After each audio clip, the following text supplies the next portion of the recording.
Mượn à? Đâu em xuống thành phố Dưỡng. Ừ.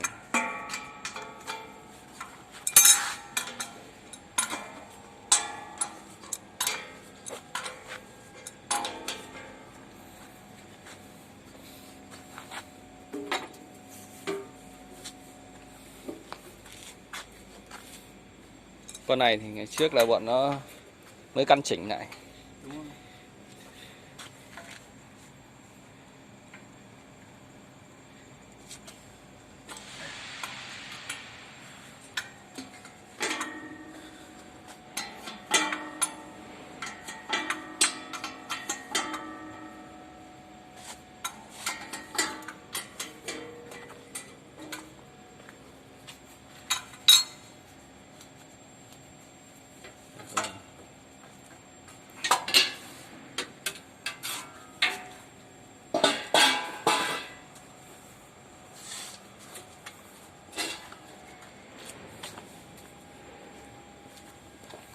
Xoay ôm được đấy. Đấy. Xoay bơm định khí.